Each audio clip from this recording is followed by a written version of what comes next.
मित्रों, math study में आपका स्वागत है। एनसीईआरटी गणित कक्षा 10 में आज हम लोग प्रश्नावली 14.1 में प्रश्न क्रमांक 4 हल करेंगे, जिसमें हम माध्य सीखेंगे। चलिए शुरू करते हैं। चलिए सबसे पहले हम प्रश्न पढ़ते हैं। प्रश्न में लिखा है कि किसी अस्पताल में एक डॉक्टर द्वारा 30 महिलाओं की जांच की गई और उनके हृदय स्पंदन की प्रति मिनट संख्या नोट करके नीचे दर्शाए अनुसार संक्षिप्त में लिखी गई। एक उपयुक्त विधि चुनते हुए इन महिलाओं के हृदय स्पंदन की प्रति मिनट बाध्य संख्या ज्ञात करो। ये देखिए, हमने तालिका बना ली है। ये हृदय स्पंदन की संख्या है और ये महिलाओं की संख्या है। हृदय स्पंदन की संख्या 65 से 68, 68 से 71, 71 से 74, 74 से 77, 77 से 80, 80 से 83 और 83 से 86 दी गई है। अब महिलाओं की संख्या 2, 4, 3, 8, 7, 4, 2 दी गई है। देखिए, इसमें लिखा भी है कि उपयुक्त विधि चुनते हुए, तो हम अपने मन की कोई भी विधि से ये सवाल हल करेंगे। तो चलिए हम कल्पित माध्य विधि से ये सवाल हल करते हैं। सबसे पहले हम 5 कॉलम बना लेते हैं। देखिए, हमने 5 कॉलम बना लिए हैं। अब यहाँ हम हृदय स्पंदन की संख्या लिखेंगे, जिसे वर्ग कहते हैं। अब यहाँ हम बारंबारता लिखेंगे। तो चलिए यहाँ हम हृदय स्पंदन की संख्या लिख देते हैं। अब ये 65 से 68 दी गई है, तो हम यहाँ 65 से 68 लिखेंगे। 65 से 68, फिर 68 से 71, फिर 71 से 74, फिर 74 से 77, फिर 77 से 80, 80 से 83 और 83 से 86। ये देखिए, हमने हृदय स्पंदन की संख्या लिख ली। अब यहाँ हम महिलाओं की संख्या लिखेंगे। तो महिलाओं की संख्या 2, 4, 3, 8, 7, 4, 2। इस प्रकार हमने ये भी लिख ली। अब इसके बाद हम यहाँ पे मध्य बिंदु निकालेंगे। तो हम यहाँ मध्य बिंदु लिख देते हैं और इसे x से दर्शाते हैं। देखिए, ये भी हमने लिख लिया। अब इन दोनों को जोड़कर 2 से डिवाइड कर देंगे। तो चलिए करते हैं।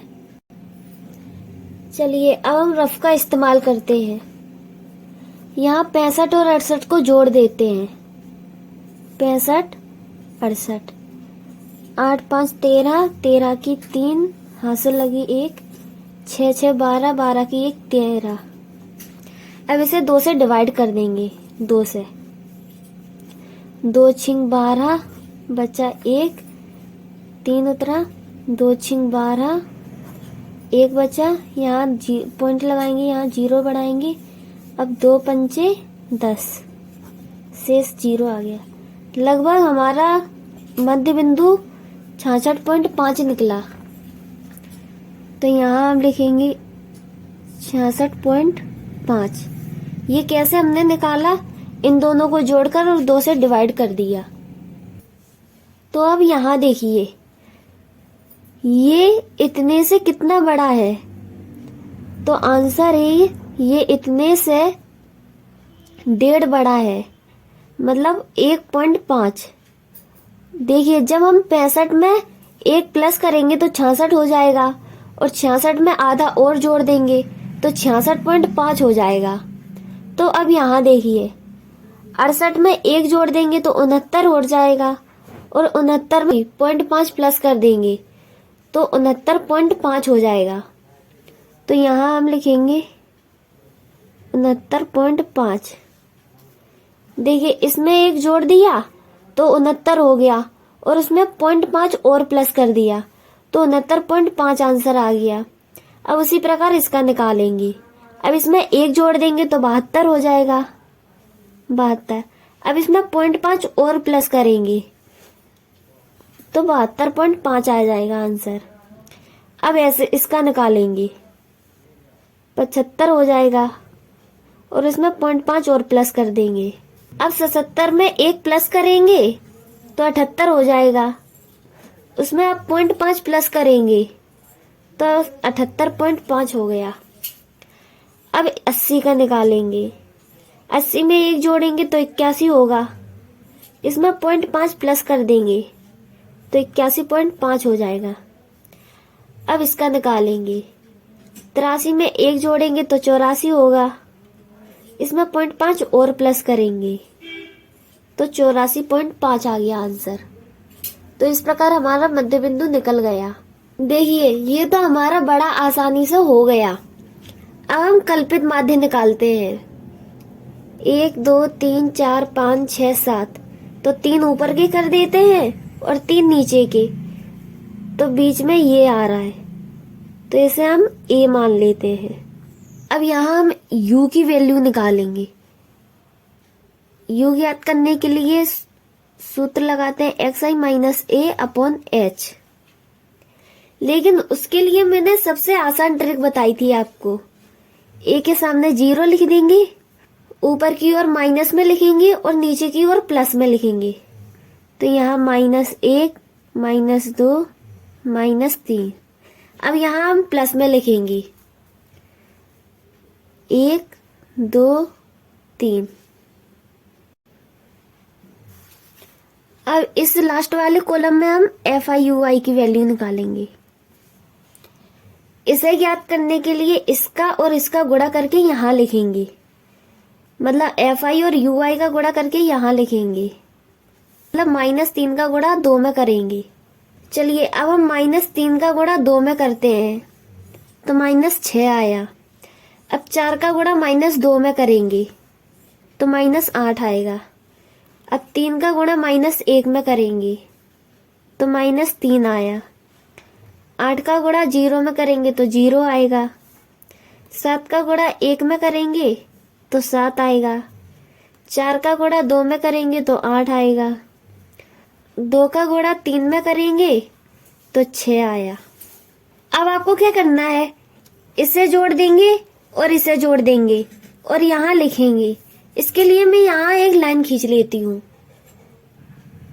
देखिए ये वाली लाइन हमने खींच ली।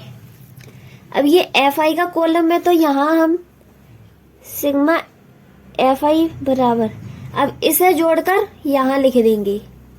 ये FI/UI का कॉलम है तो यहाँ हम सिग्मा FI/UI लिखेंगे बराबर, और जो आंसर आएगा उसे यहाँ लिख देंगे। अब यहाँ देखिए 6 और 8 14, 14 में 3 जोड़ दिए 17, तो यहाँ हम लिखेंगे -17। अब 8 और 6 14, 14 में 7 जोड़ दिए 21, यहाँ हम 21 लिखेंगे। अब इन दोनों में कौन बड़ा है, 21 बड़ा है। कितने बड़े हैं, 4, तो हमारा आंसर आएगा 4। अब हम इन सभी को जोड़ेंगे तो हमारा आंसर 30 आएगा। अब हम यहाँ लिखेंगे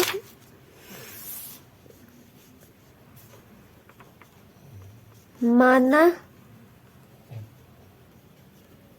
कल्पित माध्य A बराबर, A हमारे पास 75.5 था तो यहाँ हम 75.5 लिख देते हैं। देखिए A हमने निकाल लिया। अब यहाँ हम वर्ग अंतराल देखेंगे। वर्ग अंतराल